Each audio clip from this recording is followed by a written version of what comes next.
மாயா Sandhya serial ஜனவரி 26 இன்னைக்கான எபிசோடுக்கான review தாங்க இந்த வீடியோவில் நம்ம இன்னைக்கு பார்க்க போகிறோம். எபிசோடை ஸ்டார்ட் பண்ணுறதுக்கு முன்னாடி இந்த வீடியோவை மறக்காமல் லைக் பண்ணிக்கோங்க. உங்களுடைய ஒவ்வொரு லைக்கும் அடுத்தடுத்து வீடியோ போடும் பொழுது எங்களுக்கு கொஞ்சம் இன்ட்ரெஸ்டிங்காகவும் என்கரேஜிங்காகவும் இருக்கும். எபிசோட் எப்படி ஸ்டார்ட் ஆகுதுன்னா, நம்ம மாயா நேராக தனா கிட்ட, தனா நீ இன்னுமா கதிரை பற்றி புரிஞ்சிக்கவே இல்லை, உனக்கு கதிரை கொஞ்சம் கூட பிரிக்கவே இல்லையா, ஏன் தனா இப்படி பண்ணுற அப்படின்னு கேட்க, அப்ப நம்ம தனா நேரா மாயா கிட்ட, இங்க பாரு மாயா, எத்தனை பேருக்கு வந்துட்டு இது மாதிரி அடுத்தவங்களோட வாழ்க்கை நல்லா இருக்கணும் அப்படின்னு தான் வாழ்க்கைய பத்தி கொஞ்சம் கூட யோசிக்காம இப்படி முடிவெடுக்கிறதுக்கு இத்தனை பேருக்கும் முடியுமாயா? ஆனா கதிர் வந்துட்டு அவனோட வாழ்க்கைய பத்தி யோசிக்காம என் கழுத்துல தாலி கட்டுனா அதுக்கப்புறம் அவனை எத்தனை பேர் வந்துட்டு திட்டுவாங்க அப்படிங்கிறத பத்தி கொஞ்சம் கூட அவன் எதிர்பார்க்காம அவன் என் கழுத்துல தாலி கட்டியிருக்கான் அப்படின்னு எனக்கு தெரியும் பொழுதே நான் அவனை காதலிக்க ஆரம்பிச்சிட்டேன். நான் ஆசைப்பட்ட வாழ்க்கை தான் சரியா அமையல. கார்த்தி அப்படிப்பட்ட ஒரு ஃப்ராடா இருப்பான் அப்படின்னு நான் கொஞ்சம் கூட எதிர்பார்க்கல. ஆனா கதிர் வந்துட்டு என்னைக்கு நல்லவன் அப்படின்னு தெரிஞ்சிச்சோ, நான் அப்பையிலேருந்தே கதிரை காதலிக்க ஆரம்பிச்சிட்டேன். பிடிச்ச வாழ்க்கைய அமையலைனாலும் அமைஞ்ச வாழ்க்கையை ஏத்துக்கிட்டு சந்தோஷமா இருக்கலாம் அப்படின்னு தான் நான் நினைச்சேன். ஆனா என் வாழ்க்கையில நான் என்ன ஆசைப்பட்டாலுமே அது நடக்க மாட்டேங்குதே மாயா அப்படின்னு. அப்ப மாயா சொல்றாங்க, தனா இன்னுமே வந்துட்டு முடிவு இல்லை, நீ மட்டும் நேரா பெரியப்பா கிட்ட சொல்லிட்டேன்னா பெரியப்பா கண்டிப்பா இந்த பிரச்சனைய சால்வ் பண்ணிடுவாரு. நீ கண்டிப்பா உனக்கு பிடிச்ச மாதிரி கதர் கூட வாழலாம். உன்னோட வார்த்தையை தான் பெரியப்பா எதிர்பார்க்கிறாரு. நீ வா தனா அப்படின்னு சொல்லிட்டு தனாவோட கைய மாய பிடிச்சி இழுத்து வாடி போகலாம் அப்படின்னு கூப்பிடுறாங்க. ஆனா நம்ம தனாவோ ஒரு நிமிஷம் இருமாயா அப்படின்னு சொல்ல, மாய நேரா தனா கிட்ட, தனா இன்னும் எதுக்காக நீ தயங்குற, எதுக்காக இப்படி பண்ற அப்படின்னு கேட்க, அதுக்கு நம்ம தனா சொல்றாங்க, மாயா அப்பா பஞ்சாயத்துல என்ன சொன்னாருன்னு உனக்கு தெரியும்ல, ஒருவேளை அவருக்கு எதிராக நான் ஏதாவது ஒரு முடிவு சொன்னேன்னா அவர் அந்த இடத்திலே உயிரை விட்டுருவேன்னு சொல்லியிருக்காரு. அதோட இத்தனை பேருக்கு முன்னாடி காளி கோவில்ல எனக்கும் கதருக்கும் எந்தவித உறவும் இல்லை அப்படின்னு சொல்லி காசை வெட்டி போட போறாரு. இதனால கண்டிப்பா ரொம்ப பெரிய பிரச்சனை வரும். நான் மட்டும் அப்பா கிட்ட முடியாது அப்படின்னு சொன்னா அப்பா கொடுத்த வாக்கு என்ன ஆகுறது? அத்தனை பேருக்கு முன்னாடி அப்பா அவமானப்படுவாருல்ல அப்படின்னு. அப்ப மாயா சொல்றாங்க, தனா இத பத்தி யோசனை பண்ணி பாத்தியன்னா உன் வாழ்க்கையை பத்தி கொஞ்சம் கூட யோசிக்க மாட்டியா, சொல்லு தனா அப்படின்னு. ஆனா தனா சொல்றாங்க, இல்ல மாயா, அப்பாவுக்கு துரோகம் பண்ணிட்டதான் நினைச்சுக்கிட்டு இருக்காரு, நம்பிக்கை துரோகம். அதுவும் அம்மா மேல அவர் எவ்வளவு பாசம் வச்சிருந்தாரு, அம்மாவும் நம்பிக்கை துரோகம் பண்ணிட்டாங்க அப்படின்னு நினைச்சுக்கிட்டு இருக்காரு. உன் மேல எனக்கு அப்புறம் உன் மேல ரொம்ப பாசம் வச்சிருந்தாரு, நீயும் நம்பிக்கை துரோகம் பண்ணிட்ட அப்படின்னு ரொம்ப கவலைப்பட்டாரு. கதிர் மேலையும் நம்பிக்கை வச்சிருந்தாரு, அவனும் நம்பிக்கை துரோகம் பண்ணிட்டாதான் நினைச்சுக்கிட்டு இருக்காரு. அப்பாவுக்கு எந்த உண்மையும் தெரியாது, அதனாலதான் நீங்க எல்லாருமே நம்பிக்கை துரோகம் பண்ணிட்டதான் நினைச்சுக்கிட்டு இருக்காங்க. இப்ப நானும் இதே மாதிரி பண்ணனா இதுக்கு பின்னாடி என்ன காரணம் அப்படின்னு அப்பா நினைக்காம நான் அவருக்கு நம்பிக்கை துரோகம் பண்ணிட்டதா கடைசியா என் மேல இருந்த நம்பிக்கையும் அவருக்கு போயிரும். இதனால அவர் உயிரை விடுறதுக்கு நிறையவே வாய்ப்பு இருக்கு. மாயா, என்னால கண்டிப்பா நீ சொல்ற மாதிரி அந்த பஞ்சாயத்துல வந்து கதிர் கூட வாழ்றேன் அப்படின்னு என்னால சொல்ல முடியாது, என்னை மன்னிச்சிரு மாயா அப்படின்னு. இதை கேட்டதோட மாயாவுக்கு செம ஷாக்கு. மாயா நேரா தனா கிட்ட, தனா ஒரு தடவைக்கு 2 தடவை யோசனை பண்ணி பாருதனா ப்ளீஸ் அப்படின்னு. அப்ப தனா சொல்றாங்க, இதுல யோசிக்க ஒண்ணுமே இல்லை மாயா, அப்பாவுக்கு எதிரா நான் எதுவும் சொல்ல மாட்டேன் அப்படின்னு சொல்லிட்டு அந்த இடத்துல இருந்து போறாங்க. இதை கேட்டதோட நம்ம மாயாவுக்கு ரொம்ப அதிர்ச்சி. அப்ப மாயா நினைக்கிறாங்க, என்னடா இது, எப்படியாவது தனாவை கன்வின்ஸ் பண்ணி பெரியப்பாவுக்கு எதிரா சொல்லிடலாம் அப்படின்னு நினைச்சேன். ஆனா தனா இவ்வளவு பிடிவாதமா இருக்காளே, பெரியப்பா கிட்ட நம்ம உண்மையை சொல்றதுக்கு முயற்சி பண்ணணும் அப்படின்னு மாயா நினைக்கிறாங்க. அப்பயாவது உண்மை வெளியில தெரிய வரும், அப்பயாவது கதிர் தப்பு பண்ணல அப்படின்னாவது பெரியப்பா நம்பட்டும் அப்படின்ட்டு மாயா வந்துட்டு நேரா அந்த ரகுராமோட ரூம் பக்கத்துல போறாங்க. அங்க ரகுராம் இருக்காரு. அதே நேரத்துல நம்ம மாயா போயிட்டு பெரியப்பா அப்படின்னு சொல்ல, அப்ப ரகுராம் வந்துட்டு மாயாவை பார்த்ததோட கோவப்படுறாரு. அப்ப மாயா நேரா அவங்க பெரியப்பாட்ட போயிட்டு, பெரியப்பா உங்ககிட்ட ஒரு முக்கியமான விஷயம் சொல்லணும் பெரியப்பா, பெரியப்பா நாங்க சொல்றத கொஞ்சம் கொஞ்சம் கேளுங்க பெரியப்பா அப்படின்னு. அதே நேரத்துல ரகுராம் வந்துட்டு மாயா பேச வந்ததோட செம டென்ஷன் ஆகிறாரு. பத்மா அப்படின்னு சொல்லி கோவமா கூப்பிடுறாரு. அப்ப பத்மா நேரா பார்வதி கிட்ட, என்னடி இது, அண்ணன் இவ்வளவு கோவமா கூப்பிடுறாரு, என்னவா இருக்கும் அப்படின்னு. அப்ப பார்வதி சொல்றாங்க, என்னன்னு தெரியலையேக்கா, வாங்க ஏதாவது பிரச்சனையா இருக்கும் போல அப்படின்னு சொல்லிட்டு போய் பாக்குறாங்க. பார்த்தா மாயா வந்துட்டு ரகுராமோட ரூம் கிட்ட நின்றுகிட்டு இருக்காங்க.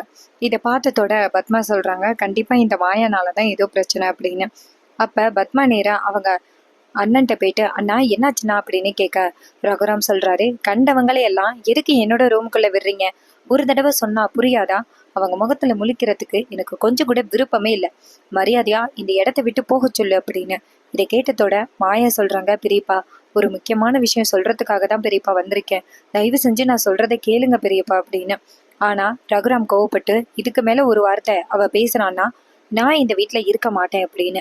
இதை கேட்டதோட நம்ம மாயா டக்குன்னு பெரியப்பா நான் அந்த இடத்த விட்டு போறேன் அப்படின்னு சொல்லிட்டு அந்த இடத்த விட்டு போறாங்க. அப்ப பத்மா நேரா ரகுராம் கிட்ட, அண்ணா இவ இருக்கிற வரைக்கும் நம்மளுக்கு தொந்தரவு தான், பேசாப்புல அந்த கதிரோட சேர்த்து இவளையும் விரட்டி அடிச்சிருங்க, எனக்கு பிரச்சனையே இல்லை அப்படின்னு. இதை கேட்டதோட ரகுராம் எதுவுமே பேசாம அமைதியா இருக்காரு. அப்ப பார்வதி சொல்றாங்க, பாத்தீங்களா மாமா, தேவையில்லாம உங்ககிட்ட ஏதாவது சொல்லி உங்க மனசை மாத்துறதுக்காக தான் இப்படி அவ முயற்சி பண்றா. அவ என்ன சொன்னாலும் கேட்காதீங்க. அவ சொன்னதை மட்டும் நீங்க கேட்டீங்கன்னா கண்டிப்பா வந்துட்டு அவ போய் சொல்லி கதிரை காப்பாத்துறதுக்கு தான் பாப்பா. அவ என்ன சொன்னாலும் நீங்க நம்பாதீங்க மாமா அப்படின்னு சொல்லிட்டு பத்மாவும் பார்வதியும் வெளியில வராங்க. அப்ப பத்மா நேரா மாயா கிட்ட, ஏய் மாயா நில்லுடி அப்படின்னு சொல்ல மாயா நிக்கிறாங்க. அப்ப பத்மா நேரா மாயா கிட்ட, நீ என்ன ட்ரை பண்றேன்னு நல்லாவே தெரியுது. எப்படியாவது கதிரை வந்து இந்த வீட்டுக்கு மருமகனா கொண்டுட்டு வந்துடலாம், காசு வெட்டி போடுற அந்த விஷயத்த நிப்பாட்டலாம் அப்படின்னு தானே நீ முயற்சி பண்ற, எனக்கு நல்லாவே தெரியுது. ஆனா நீ என்ன பண்ணாலும் இந்த காசு வெட்டி போடுறது கண்டிப்பா நடக்கும். கதிரையும் தனாவையும் பிரிச்சு விடணும் அப்படின்னு. அப்ப மாய நேரா பத்மா கிட்ட, சி நீங்கெல்லாம் ஒரு சித்தியா? தனாவுக்கு சித்தி தானே.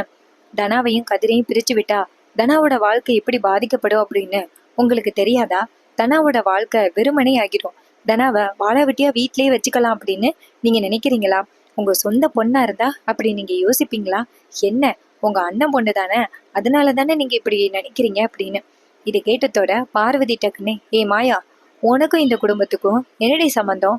இந்த குடும்பத்தோட நல்லதுக்காக நாங்க மட்டும்தான் யோசிக்கிறோம். நீ இந்த குடும்பத்துக்காக என்ன யோசிச்ச?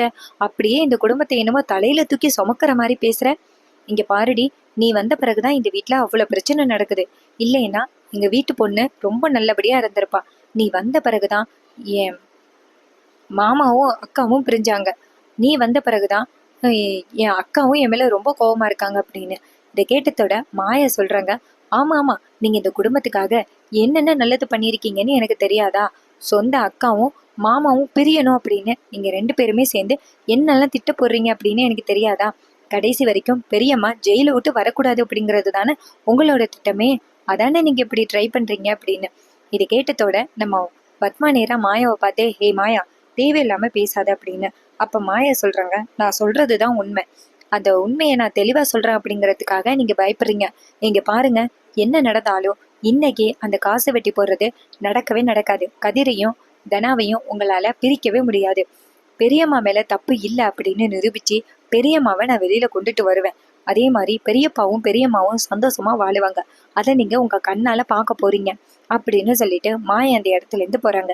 இதை பார்த்ததோட பத்மா சொல்றாங்க, என்னடி இவ இப்படி பேசுறா அப்படின்னு. அப்ப பார்வதி சொல்றாங்க, ஆமாக்கா, முன்னாடியே விட இவளுக்கு துமுறு கொஞ்சம் அதிகமாயிருச்சு அப்படின்னு.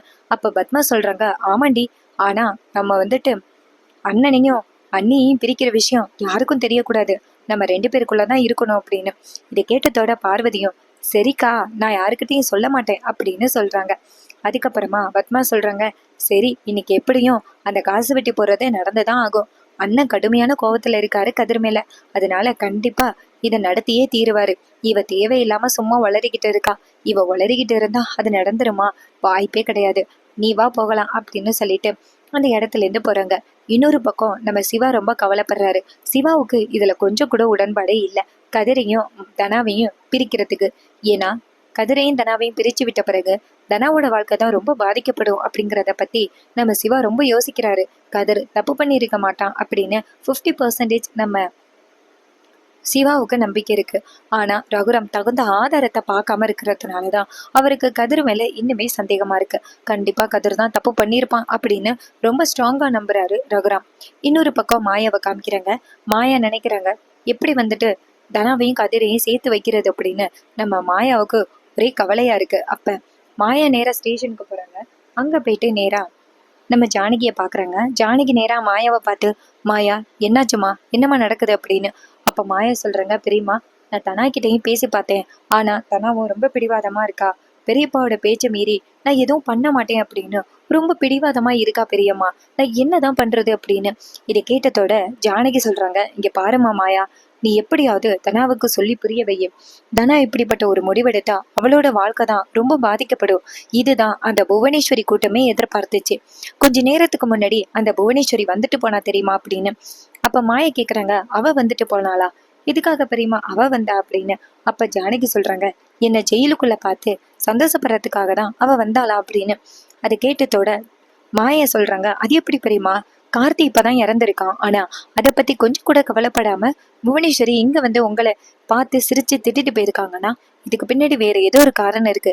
பெரியம்மா, நான் சொல்றது தப்பா சரியா என்னன்னு தெரியல. ஒருவேளை இது அவங்களோட சூழ்ச்சியாதான் இருக்குமோ? அவங்கள தவிர இந்த ஊர்ல நமக்கு யாரு எதிரி இருக்கா? ஆனா கொஞ்ச நாள கவனிச்சிங்களா, அந்த மகாலிங்க புவனேஸ்வரியோட அட்டை மாதிரி ஒட்டிக்கிட்டே இருக்கான். சோ கண்டிப்பா அவங்க 3 பேருக்குள்ள ஏதோ ஒரு ரகசியம் இருக்கு பெரியம்மா அப்படின்னு. அப்ப ஜானகி சொல்றாங்க, என்ன மாயா, அது எப்படி அவங்களுக்குள்ள ரகசியம் இருக்கும்? நான் தானே வந்துட்டு அந்த கார்த்தியை அடிச்சேன். அவன் மயக்கு மட்டும் விழுந்தான். நம்ம 2 பேருமே வந்துட்டு செக் பண்ணி பார்த்தா அவன் செத்துட்டான். அவனை கொண்டு போய் நம்ம புதைச்சிட்டோம் அப்படின்னு. இது கேட்டதோட மாயா சொல்றாங்க, பெரியம்மா அதுக்கப்புறம் ஏதோ ஒரு விஷயம் நடந்திருக்கு. அது என்ன அப்படிங்கிறது தான் தெரியல அப்படின்னு. அப்ப ஜானகி சொல்றாங்க, மாயா இத பத்தி அப்புறம் பாத்துக்கலாம். இன்னும் கொஞ்ச நேரத்துல 2 பேரையும் பிரிக்க போறாங்க. அத பத்தி யோசனை பண்ணி பாரு அப்படின்னு. இதை கேட்டதோட மாயா சொல்றாங்க, பெரியம்மா அதுக்குதான் நான் தனா கிட்ட ஏதாவது சொல்லி எப்படியாவது தனாவோட மனசை மாத்தலாம் அப்படின்னு ரொம்ப முயற்சி பண்ணேன். ஆனா தனாவோட மனசு மாறுற மாதிரியே தெரியல. தனா ரொம்ப அப்பா சொன்னதுனால ரொம்ப ஸ்ட்ராங்கா இருக்கா. பெரியப்பா வந்துட்டு அத்தனை பேருக்கு முன்னாடி தனாவையும் கதிரையும் காளி கோவில்ல பிரிச்சு வைக்கிறதா சவால் விட்டுட்டாங்கல்ல. சோ அதனால அந்த வாக்கா காப்பாத்தணும் அப்படிங்கறதுக்காக தனா அவளோட வாழ்க்கையவே தியாகம் பண்ண நினைச்சிட்டா அப்படின்னு. இது கேட்டதோட ஜானகி சொல்றாங்க, இல்ல மாயா, அவகிட்ட எப்படியாவது சொல்லு மாயா அப்படின்னு. அப்ப மாயா சொல்றாங்க, பெரியப்பா கிட்டையும் இந்த விஷயத்த பத்தி சொல்ல போனேன். ஆனா பெரியப்பா கொஞ்சம் கூட என் பேச்சு கேட்கவே இல்லை. ஏன் என்கிட்ட பேசணும் அப்படின்னு கூட நினைக்கல. நான் ரூம் பக்கத்துல போனாலே என்னை அப்படியே கத்தி விரட்டிடுறாரு. அப்புறம் எப்படி பெரியம்மா நான் பெரியப்பா கிட்ட சொல்லி புரிய வைக்க முடியும் அப்படின்னு. அப்ப மாயா சொல்றாங்க, ஜானகி சொல்றாங்க, மாயா என்ன பண்றதுன்னே எனக்கு தெரியல மாயா. தனாவோட வாழ்க்கை நல்லா இருக்கணும் அப்படிங்கிறதுக்காக தான் நான் வந்து சரண்டர் ஆனேன். ஆனா அதுக்கு எந்தவித பிரயோஜனமும் இல்லாம போகுதே மாயா அப்படின்னு. அதுக்கு மாயா சொல்றாங்க, சரி இருங்க பெரியம்மா, நான் எப்படியாவது வந்துட்டு பிரச்சனைய சால்வ் பண்றேன் அப்படின்னு. இது கேட்டதோட ஜானகியும், எப்படியாவது மாயா உன்னை நம்பிதான் இருக்கேன். தயவு செஞ்சு இந்த குடும்பத்தை நீ தான் காப்பாத்தணும். தனாவும் கதிரும் ஒன்னா சந்தோஷமா வாழணும் அப்படின்னா உன் கையில தான் இருக்கு மாயா அப்படின்னு. மாயா சொல்றாங்க, நான் பாத்துக்கிறேன் பெரியம்மா அப்படின்னு சொல்லிட்டு வெளியில வராங்க. அதே நேரத்துல குருவரன் வராரு. குருவரன் நேரா மாயா கிட்ட, மாயா ஒரு நிமிஷம் நில்லுங்க அப்படின்னு. அப்ப மாயா நேரா குருவரன்ட்ட சொல்லுங்க அப்படின்னு சொல்ல, அப்ப குருவரன் சொல்றாரு, அன்னைக்கு ராத்திரி என்ன நடந்துச்சு அப்படிங்கிறத நீங்களாவது சொல்லுங்க அப்படின்னு. அப்ப மாயா நேர குருவரன்ட்ட, பெரியம்மா அந்த விஷயத்த பத்தி சொன்னாங்களா அப்படின்னு. அதுக்கு குருவரன் சொல்றாரு, இல்ல அவங்க சொல்ல முடியாதுன்னு சொல்லிட்டாங்க அப்படின்னு. இதை கேட்டதோட மாயா சொல்றாங்க, பெரியம்மா சொன்னா மட்டும்தான் என்னால சொல்ல முடியும், மத்தபடி என்னால எதுவும் சொல்ல முடியாது அப்படின்னு. இதை கேட்டதோட அவரு ரொம்ப அதிர்ச்சி ஆகுறாரு. இங்க பாருங்க, நீங்க ஏதாவது சொன்னாதான் உங்க மேல எந்த தப்பும் இல்லை அப்படின்னு பார்த்து உங்களை ஜானகி அம்மாவை காப்பாற்ற முடியும். அப்படி இல்லைன்னா என்னால எதுவும் பண்ண முடியாது அப்படின்னு. இது கேட்டதோட மாயா சொல்றாங்க, பெரியம்மா சொன்னா மட்டும்தான் என்னால சொல்ல முடியும். அவங்கள மீறி என்னால எதுவும் சொல்ல முடியாது. ஆனா பெரியம்மா மேல தப்பு இல்லை அப்படிங்கிறத நான் கூடிய சீக்கிரம் நிரூபிப்பேன். அதோட எனக்கு தெரிஞ்சு அந்த புவனேஸ்வரி, பசுபதி, மகாலிங்கம் இவங்க எல்லாருமே சேர்ந்து பெரியம்மாவுக்கு எதிரா ஏதோ ஒரு திட்டம் தீட்டுறாங்க அப்படிங்கிறது மட்டும் நல்லா தெரியுது. ஆனா என்ன திட்டம் அப்படிங்கிறது தான் எனக்கு சரியா தெரியல. அதை கூடிய சீக்கிரம் கண்டுபிடிச்சு அவங்க எப்படிப்பட்டவங்க அப்படிங்கிறத நான் நிரூபிப்பேன் அப்படின்னு. இதை கேட்டதோட குருவரனும், மாயா அதுக்குதான் மாயா நாங்க இருக்கோம். நீங்க பாரு, நீ எனக்கு உதவி பண்ணியன்னா ஜானகி அம்மா மேல தப்பு இல்லை அப்படிங்கிறத நான் நிரூபிப்பேன். இந்த விஷயத்த நான் வந்துட்டு பர்சனலா எடுத்து பாக்குறேன் அப்படின்னு. இதை கேட்டதோட மாயாவும், சரி அப்ப நாளைக்கு சாயந்தரம் ஒரு பார்க்குக்கு வாங்க, அங்க என்ன நடந்துச்சோ எல்லாத்தையுமே சொல்றேன் அப்படின்னு. இது கேட்டதோட குருவரனும் சரி அப்படின்னு சொல்றாரு. அதுக்கப்புறம் மாய நேரம் வீட்டுக்கு போறாங்க. மாயா போனதோட மாயாவுக்கு ரொம்ப கவலையா இருக்கு.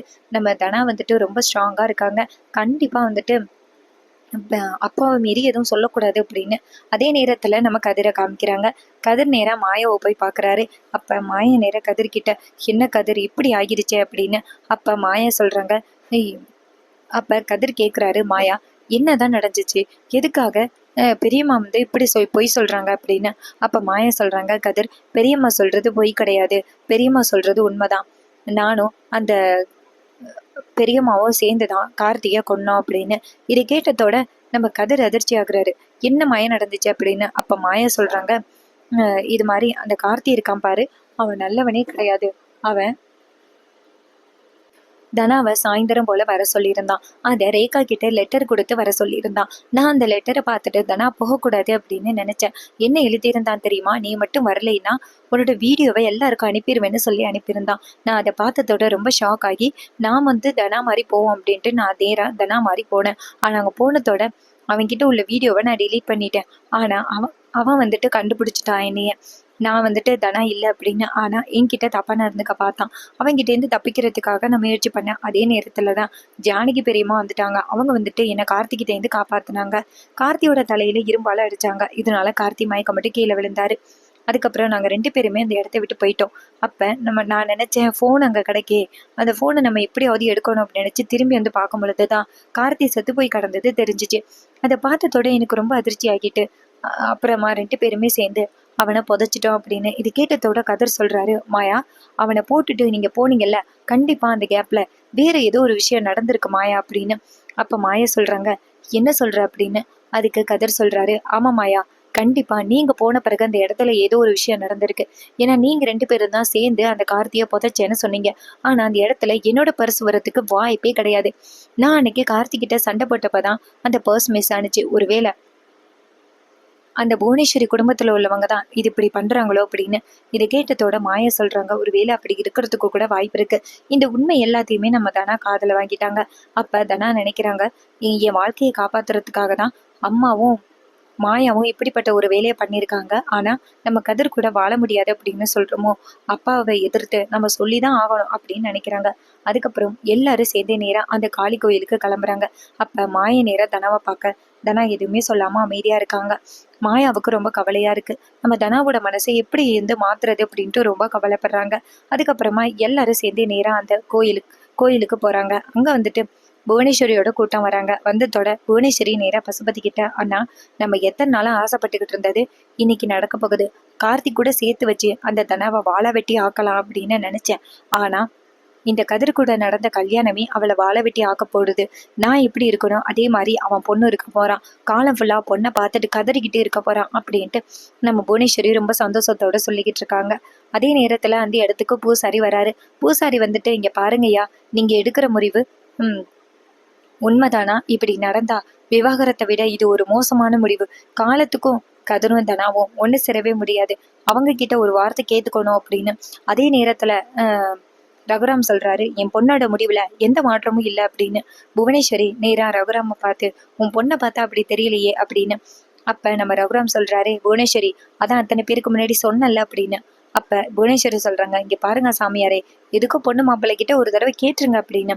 அப்ப சாமியார் நேரா நம்ம கதரை பார்த்து, இங்க பாருப்பா, உனக்கு இதுல விருப்பம் தானே அப்படின்னு. அப்ப கதர் சொல்றாரு, தனாவோட விருப்பம் தான் ஏன் விருப்பம் அப்படின்னு. அதுக்கப்புறம் தனாவை பார்த்து, நீ சொல்லுமா தனா, உன் முடிவு என்ன அப்படின்னு. அப்ப நம்ம தனா நேரா ரகுராம பார்த்து கை எடுத்து கும்பிட்டு, அப்பா என்னை மன்னிச்சிருங்கப்பா, அம்மா இதுக்காக எவ்வளவு பெரிய தியாகம் பண்ணியிருக்காங்க அப்படிங்கிறது எனக்கு இப்பதான் புரியுது. நான் கதர் கூட சேர்ந்து வாழ ஒத்துக்கிறேன், என்னை மன்னிச்சிருங்கப்பா அப்படின்னு சொன்னதோட ரொம்ப அதிர்ச்சி ஆகுறாரு நம்ம ரகுராம். தான் பொண்ணு இப்படி சொல்லுவா அப்படின்னு நம்ம ரகுராம் எதிர்பார்த்திருக்கவே மாட்டாரு.